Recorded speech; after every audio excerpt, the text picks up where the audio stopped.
I strongly believe, as someone who has been involved in the system, right? I'm a survivor of the criminal justice system, spending well over 14 years of my life in prison. And I've dedicated the last, 12, 13 years of my life to really not only find ways to give back to the people that I took so much from, including my communities, but to also advocate on behalf of those that are often forgotten, for those who've been impacted by the system.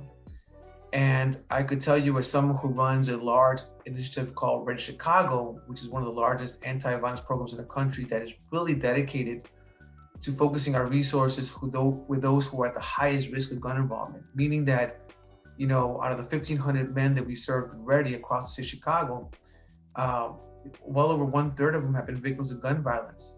And we also know that 80% of our men, for example, are couch surfing. We also know that 60% of them are fathers. We know that 80% of them have only completed a 10th grade level of education, but they're actually reading at a 6th and 7th grade level. And not to mention that on average, they have 16 to 17 arrests, and that on average, they had 4 to 5 felony arrests.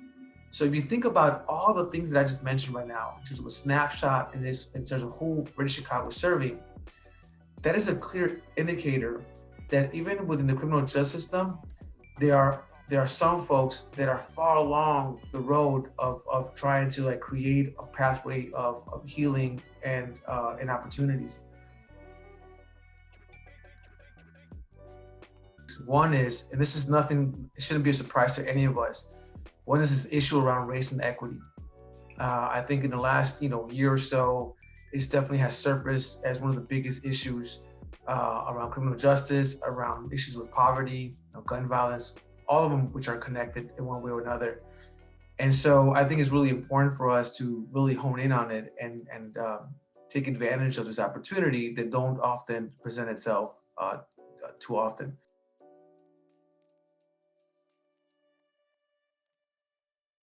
We need to think about what's the gaps of research. We need to think about what are the best practices.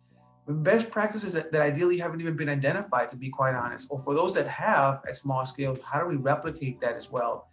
And lastly, we have to think about what are the policy implications that we're seeing. What's the collateral consequences, even when there's goodwill, right?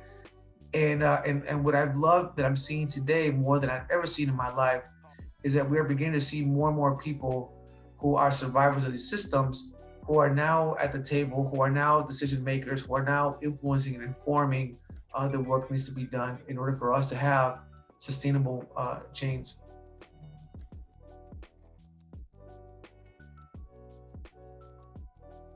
You might often see me with a three-piece suit on, and I could talk about all the accolades that I've had and speaking in various countries, sitting in various boards,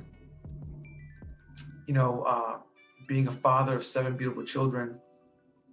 But too often what people don't know about me is that I struggle. And too often the same things that, have kept you safe in prison, right? The way you've had to adapt to situations. Like, for example, always preparing yourself to receive the worst news, which is, having your mother die while you're in prison. You mentally and emotionally prepare for those kind of situations. And while that might have helped you when you're in prison, they don't help you out here. So in many ways, you're kind of relearning how to feel, how to love, how to appreciate, how to value certain things, how to be vulnerable. That's the ultimate part, right? And how to regain back the sense of the sense of humanity. And so that's what people don't often see. That's what people don't often know about what I wrestle with and what I struggle with. And that's the same, kind of those are some of the things that really fuel me, that remind me, right, that I've been very privileged to have this journey in my life, right? And I think that that's why the work of CCJ is extremely critical in this work of criminal justice reform.